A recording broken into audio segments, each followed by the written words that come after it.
నిర్మాతలో unity తగ్గిపోతుందా? అసలు కనిపించడం లేదా? అంతా కలిసి ఉన్నట్లే మీటింగ్స్ పెట్టుకుంటున్నారు కానీ ఎవరి సొంత లాభాన్ని వాళ్ళు చూసుకుంటున్నారా? పైరసీ విషయంలో కలిసి అడుగు వేయకుండా ఎవరి దారి వాళ్ళు చూసుకుంటున్నారా? అసలు పైరసీపై మన నిర్మాతల ఒపీనియన్ ఏంటి? డ్యామేజ్ కంట్రోల్ చేస్తున్నారా లేదా? చూద్దాం ఎక్స్క్లూసివ్గా.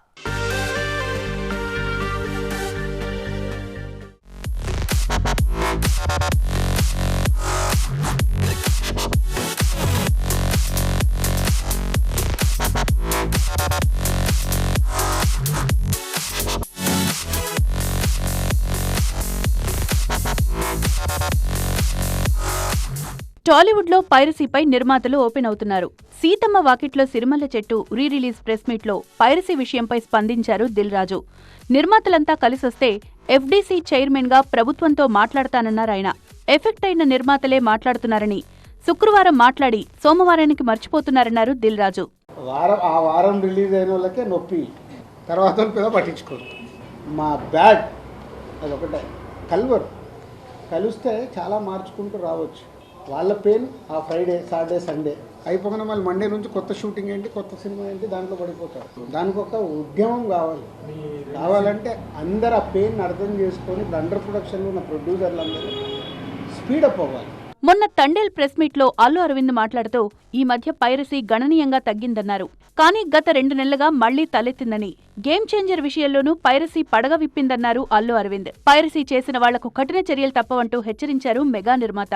కానీ పైరసీని మైనర్ ఇష్యూగానే చూడాలన్నారు ఈయన. పైరసీ అనేది క్రమంగా కిందకెళ్ళిపోయింది. కానీ సడన్ గా ఒక 2 మాసాలుగా ఈ పైరసీ రాక్షసి మళ్ళీ తన పగని పైకి తీసి నాట్యమాడుతుంది.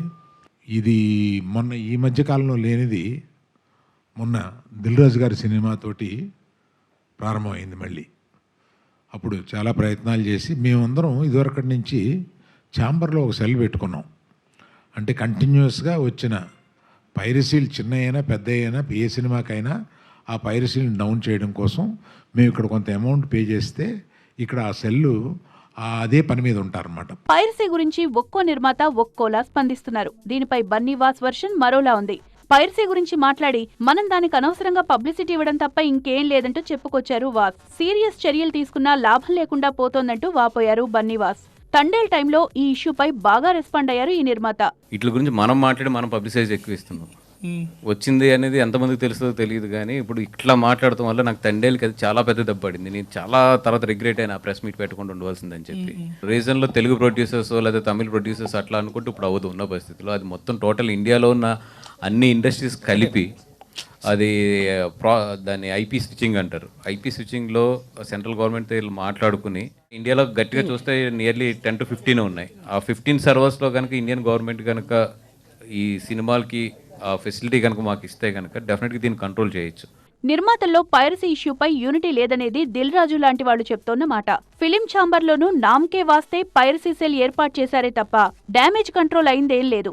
ఒక్కోసారి పైరసీ సంస్థలే మీ సినిమాను మార్నింగ్ షోకే రిలీజ్ చేస్తామంటూ నిర్మాతలకు వార్నింగ్స్ ఇస్తున్నాయి. ఈ పద్ధతి మారాలంటే చాలా మార్పులే రావాలి. మరి అవి వస్తాయా? హైదరాబాద్లో బేస్ కాబట్టి ఏం చేద్దాం అనేది కొంచెం నేను లీడ్ తీసుకుంటున్నాను. అంటే ఏ ప్రొడ్యూసర్ కూడా నన్ను ఇంకా ఎఫ్డీసీకి వచ్చి ఈ క్వశ్చన్ సరే ఏం చేద్దామని అడగల.